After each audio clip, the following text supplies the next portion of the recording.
क्रांती news, आवाज सर्वसामान्यांचा।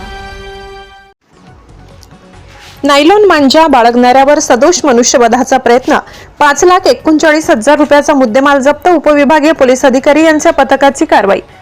अकोला जिल्ह्यात प्रतिबंधित नायलॉन मांजाची विक्री करणाऱ्यांविरुद्ध कठोर कारवाई करण्याबाबत माननीय श्री अर्चित चांडक पोलीस अधीक्षक अकोला यांचे निर्देश प्राप्त असून आज दिनांक 11/12/2025 रोजी श्री सुदर्शन पाटील उपविभागीय पोलीस अधिकारी शहर विभाग यांचे मार्गदर्शनाखाली त्यांचे पथकाने प्राप्त खात्रीलायक माहितीच्या आधारावर पोलीस स्टेशन सिटी कोतवाली हद्दीतील नागपुरी जीन परिसरात असलेल्या जनसेवा ट्रान्सपोर्ट येत रेड कारवाई करून एकूण 5,39,000 रुपये किमतीच्या 539 प्रतिबंधित चायनीज नायलॉन मांजांच्या रील्स जप्त केल्या आहेत। यामध्ये आरोपी मोहम्मद राजिक, मोहम्मद इसाक, भारतनगर अकोट फैल अकोला यास अटक करण्यात आली असून आरोपी शेख अन्सार राहणार नायगाव अकोट फैल अकोला याचा शोध घेणे सुरू असून दोन्ही आरोपितांविरुद्ध पोलीस स्टेशन सिटी कोतवाली येथे कलम 110, 223, 35 BNS सह कलम 4, 5, 12 पर्यावरण अधिनियम अन्वये गुन्हा दाखल करण्यात येत आहे।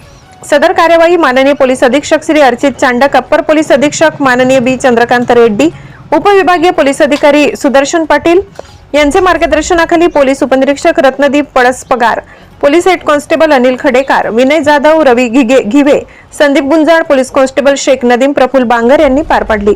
चायनीज मांजा शहरात पतंग उडविण्याकरिता वापरल्यामुळे दुचाकी चालक, पादचारी, पशुपक्षी इत्यादींचा जीव जाण्यापासून इतर गंभीर दुखापती होत असल्याचे दिसून येत आहे। त्यामुळे प्रतिबंधित नायलॉन मांजा विक्रेते आपणास आढळून आल्यास त्यांच्याबाबत माहिती देण्यास अकोला जिल्हा पोलीस दलाकडून नागरिकांना आवाहन करण्यात येत आहे। महाराष्ट्र क्रांती न्यूज साठी अकोला जिल्हा प्रतिनिधी इम्रान खान।